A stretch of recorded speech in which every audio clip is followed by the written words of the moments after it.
अच्छा, तो एक सवाल से शुरू करते हैं। जेंडर क्या है? क्या ये हमारे कपड़े हैं, हमारी पसंद नापसंद, या फिर वो एक एहसास जो हमें अंदर से होता है कि हम कौन हैं? आज हम एक ऐसे विचार की गहराई में उतर रहे हैं जिसने जेंडर को लेकर हमारी पूरी समझ को एक तरह से हिला कर रख दिया है। बिल्कुल। ये सफर शुरू होता है एक बहुत ही सीधे से दिखने वाले सवाल से, सेक्स और जेंडर में क्या फर्क है। लेकिन हम देखेंगे कि कैसे दार्शनिक जूडिथ बटलर इस सवाल की बुनियाद ही खोद देती हैं और हमें एक ऐसी दुनिया में ले जाती हैं जहां कुछ भी, मतलब कुछ भी तयशुदा नहीं है। हाँ, और आज हमारे पास जो स्रोत है वो जेटी टोन की एक अकादमिक थीसिस है, और ये बटलर के सबसे चर्चित और शायद सबसे ज्यादा गलत समझे जाने वाले विचार पर ही केंद्रित हैं कि जेंडर परफॉर्मेटिव है। परफॉर्मेटिव। हमारा मकसद है इस उलझे हुए विचार को थोड़ा सुलझाना। परफॉर्मेटिव होने का असल में मतलब क्या है, और सबसे बड़ा सवाल, अगर बटलर सही हैं तो फिर उस स्थिर मजबूत पहचान का क्या होगा जिसे हम मैं कहते हैं? क्या उसके लिए कोई जगह बचती भी है? तो चलिए इस पहेली को परत दर परत खुलते हैं। और इसकी पहली परत है सेक्स और जेंडर के बीच का फर्क, जिसे हम सबने कभी ना कभी सुना तो जरूर होगा। हाँ, ये एक तरह से हमारा शुरुआती पड़ाव है। 1960 के दशक में रॉबर्ट स्टोलर नाम के एक मनोविज्ञानी ने ये फर्क सामने रखा था। उन्होंने कहा, देखो, सेक्स वो है जो शरीर से जुड़ा है, हमारे क्रोमोसोम, हमारे हार्मोन, हमारे जननांग, ये एक तरह से कह सकते हैं हार्डवेयर है। और जेंडर वो है जो समाज से जुड़ा है, हमारी भूमिकाएं, हमारा व्यवहार, हमारी पहचान, ये एक सॉफ्टवेयर है जिसे समाज लिखता है। और ये फर्क नारीवादी आंदोलनों के लिए तो बहुत ही काम का साबित हुआ। इससे ये कहना आसान हो गया कि महिलाओं का काम सिर्फ घर संभालना नहीं है, ये तो समाज के बनाई हुई बात है, कोई कुदरती नियम नहीं है। बिल्कुल। इसी फर्क ने ये कहने की ताकत दी कि अगर जेंडर समाज बनाता है तो समाज इसे बदल भी सकता है। लेकिन फिर आती हैं जूडिथ बटलर, और वो उस बुनियाद पर ही सवाल उठा देती हैं जिस पर ये पूरी इमारत खड़ी थी। वो कहती हैं, एक मिनट रुकिए, हम ये कैसे मान लें कि सेक्स यानी हमारा शरीर समाज के असर से पूरी तरह बाहर है? एक मिनट, ये तो बहुत बड़ी बात है। मतलब हम जिससे पत्थर की लकीर मानते थे कि कोई बायोलॉजिकली पुरुष या महिला पैदा होता है, बटलर कह रही हैं कि वो लकीर भी समाज ने ही खींची है। हाँ, ये तो पूरी सोच को ही पलट देता है। यही उनका सबसे क्रांतिकारी तर्क है। वो कहती हैं कि जिसे हम प्राकृतिक सेक्स कहते हैं, वो भी समाज के चश्मे से ही देखा और समझा जाता है। इसका सबसे अच्छा उदाहरण वो उन बच्चों के मामलों से देती हैं जो इंटरसेक्स पैदा होते हैं, यानी जिनके जननांग साफ तौर पर पुरुष या महिला के खांचे में नहीं बैठते। अच्छा। ऐसे में डॉक्टर और परिवार क्या करते हैं? वो सर्जरी के जरिए उस शरीर को लड़का या लड़की के सामाजिक खांचे में फिट करने की कोशिश करते हैं। वाह, मुझे ये समझने में एक पल लगेगा। इसका मतलब तो ये हुआ कि डॉक्टर जब बच्चे के पैदा होने पर कहते हैं लड़का हुआ है, तो वो सिर्फ एक बायोलॉजिकल तथ्य नहीं बता रहे, नहीं, बल्कि उस बच्चे पर एक सामाजिक कहानी की पहली लाइन लिख रहे हैं। बिल्कुल सही पकड़ा। बटलर के लिए वो सर्जरी इस बात का सबूत है कि समाज शरीर पर अपनी मर्जी थोपता है। हम एक अस्पष्ट शरीर को बर्दाश्त नहीं कर पाते, इसलिए उसे बदलकर स्पष्ट बनाते हैं। तो फिर सेक्स प्राकृतिक कैसे हुआ? वो भी तो समाज की बनावट ही है। और अगर सेक्स भी समाज की बनावट है, तो फिर सेक्स और जेंडर में कोई फर्क ही नहीं बचा। हाँ, वो एक ही चीज है। अगर सेक्स भी एक सामाजिक रचना है, तो फिर जेंडर क्या है? यहीं पर बटलर का वो मशहूर आइडिया आता है जिसके बारे में सब बात करते हैं। जेंडर परफॉर्मेटिव है। अब ये सुनने में तो ऐसा लगता है जैसे हम कोई नाटक कर रहे हैं, कोई किरदार निभा रहे हैं। सुबह उठे और तय किया, चलो आज मर्द बनते हैं। क्या इसका यही मतलब है? ये सबसे आम गलतफहमी है, और बटलर को शायद अपनी आधी जिंदगी इसी को साफ करने में लगानी पड़ी होगी। उनके लिए परफॉर्मेटिव का मतलब परफॉर्मेंस या अभिनय नहीं है। ये सचेत होकर किया गया कोई काम नहीं है, ये आदत है। आदत। हाँ, आदत। जैसे हम किसी खास लहजे में बोलना सीख जाते हैं या चलने का एक तरीका अपना लेते हैं। हम हर सुबह उठकर ये तय नहीं करते कि आज इस लहजे में बात करनी है, वो बस हमसे होता है, वो हमारे अंदर रच बस जाता है। आदत, ये दिलचस्प है। मतलब ये कोई एक दिन का शो नहीं है, बल्कि रोज की जाने वाली छोटी छोटी हरकतें। बिल्कुल। बटलर कहती हैं कि इसकी ताकत दोहराव में है, रेपिटेशन में है। ये वो अनगिनत छोटी छोटी आदतें, लड़कों को बचपन से सिखाया जाता है कि कैसे बैठना है, खुलकर हंसना नहीं है।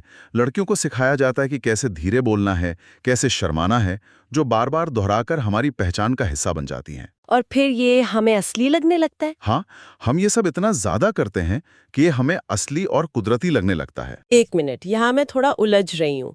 थीसिस में लड़कों के ड्रेस पहनने वाला एक उदाहरण है।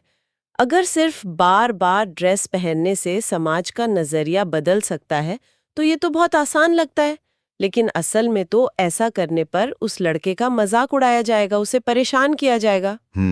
बटलर का सिद्धांत इस सामाजिक दबाव के बारे में क्या कहता है? बहुत अच्छा सवाल है और बटलर इसका जवाब देती हैं। वो मानती हैं कि ये काम खालीपन में नहीं होते।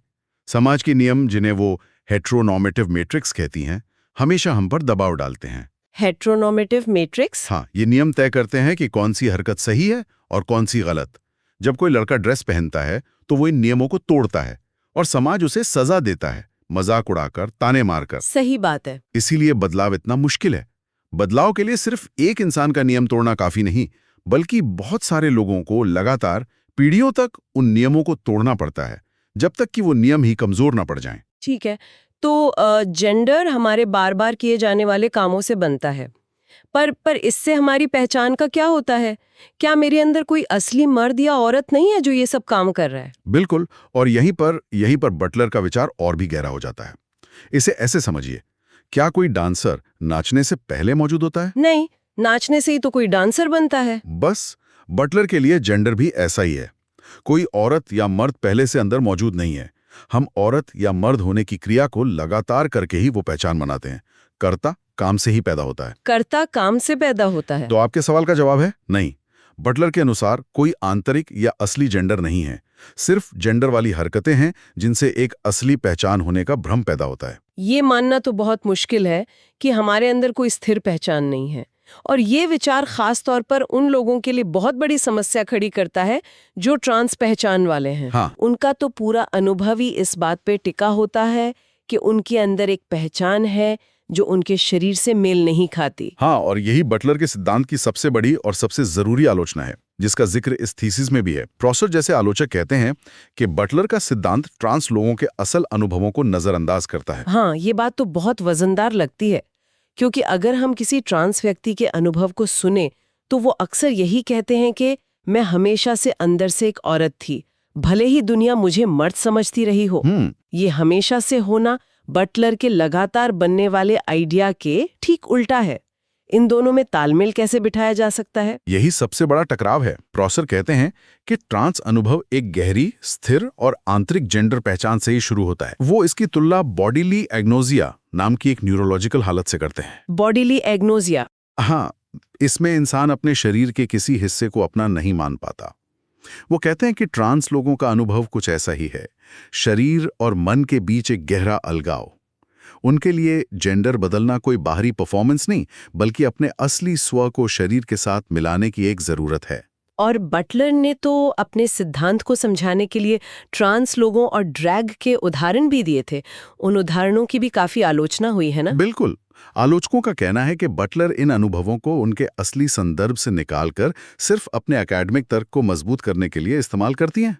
जैसे वो वीनस नाम की एक ट्रांस महिला का जिक्र करती हैं, जो एक पूरी औरत बनना चाहती थी, एक पति और एक घर चाहती थी। बटलर इसे जेंडर को अस्वाभाविक बनाने के उदाहरण की तरह देखती हैं। अच्छा। लेकिन आलोचक कहते हैं कि शायद वीनस सिर्फ एक आम पारंपरिक जिंदगी जीना चाहती थी।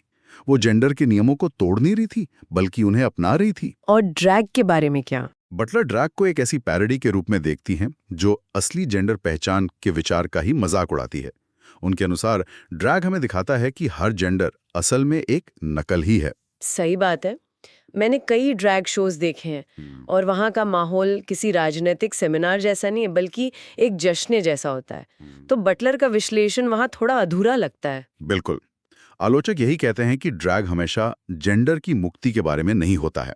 वो कला है, मनोरंजन है, समुदाय बनाने का एक तरीका है, और कभी-कभी तो पारंपरिक मर्दानगी या स्त्रीत्व को बहुत ऊंचा दर्जा देने के बारे में भी हो सकता है। उसे सिर्फ एक राजनीतिक बयान मान लेना उस पूरी संस्कृति को बहुत छोटा कर देता है। तो इन सब तीखी आलोचनाओं के बाद बटलर ने क्या किया? क्या उन्होंने अपने नजरिया बदला या वो अपनी बात पर अड़ी रहीं? उन्होंने अपनी मूल धारणा नहीं बदली कि जेंडर परफॉर्मेटिव है, लेकिन लेकिन खासकर ट्रांस पहचान को लेकर हुई आलोचना के जवाब में उन्होंने बाद में अपनी बात को और साफ किया। उन्होंने एक बहुत ही बारीक बात कही। उन्होंने ये साफ किया कि उनका सिद्धांत सभी पहचान के दावों का विरोध नहीं करता। अच्छा। वो कहती हैं कि क्वीर थ्योरी सिर्फ उन पहचानों के खिलाफ है जो किसी पर जबरदस्ती थोपी जाती हैं या जो किसी को सीमित करती हैं। अच्छा, तो इसका मतलब है कि उनके सिद्धांत में एक स्थिर जेंडर पहचान के लिए थोड़ी सी जगह हो सकती है। ऐसा लगता है जैसे उन्होंने आलोचना को गंभीरता से लिया और अपने सिद्धांत में थोड़ी गुंजाइश बनाई। संभावना तो यही लगती है। ये एक छोटी सी खिड़की खोलता है। बटलर का ये कहना कि उनका सिद्धांत सभी पहचान के दावों का विरोध नहीं करता, ये दिखाता है कि शायद बात इतनी सीधी नहीं है। हो सकता है कि कोई व्यक्ति अपने जेंडर को अंदर से बहुत स्थिर और मजबूत महसूस करे, भले ही उस जेंडर की अभिव्यक्ति समाज में उन दोहराए जाने वाले कामों के जरिए ही क्यों ना होती हो। अच्छा, मतलब दोनों चीजें एक साथ हो सकती हैं? शायद मन की स्थिरता और समाज की परफॉर्मेंस, ये दोनों एक साथ मौजूद हो सकते हैं। ये एक जटिल संतुलन है, पर यह जरूर दिखाता है कि उनका विचार उतना कठोर नहीं है जितना पहली नजर में लगता है। तो आज का ये सफर काफी घुमावदार रहा। हमने जूडिथ बटलर के जेंडर परफॉर्मेटिविटी के जटिल विचार को समझने की कोशिश की। हमने देखा कि कैसे वो सेक्स और जेंडर के पारंपरिक फर्क को ही चुनौती दे देती हैं। और सबसे जरूरी बात, हमने ये सीखा कि परफॉर्मेटिव का मतलब एक दिन का नाटक नहीं, बल्कि जिंदगी भर दोहराई जाने वाली आदतें हैं जिनसे पहचान का भ्रम पैदा होता है। और हमने ये भी देखा कि कैसे इस विचार से एक अस्थिर पहचान की धारणा निकलती है, जिसकी वजह से खासकर ट्रांस समुदाय के नजरिए से बहुत जरूरी सवाल खड़े हुए। लेकिन बटलर की प्रतिक्रिया हमें ये भी दिखाती है कि अकादमिक विचारों की दुनिया भी बदलती है और संवाद से नए रास्ते खुलते हैं। शायद एक स्थिर पहचान का एहसास और जेंडर का सामाजिक प्रदर्शन, ये दोनों विरोधी न होकर एक ही कहानी के दो हिस्से हों। और जाते जाते एक सवाल आपके सोचने के लिए छोड़ जाते हैं। हाँ, ये सवाल इस थीसिस में आगे के शोध के लिए एक सुझाव के तौर पर दिया गया है।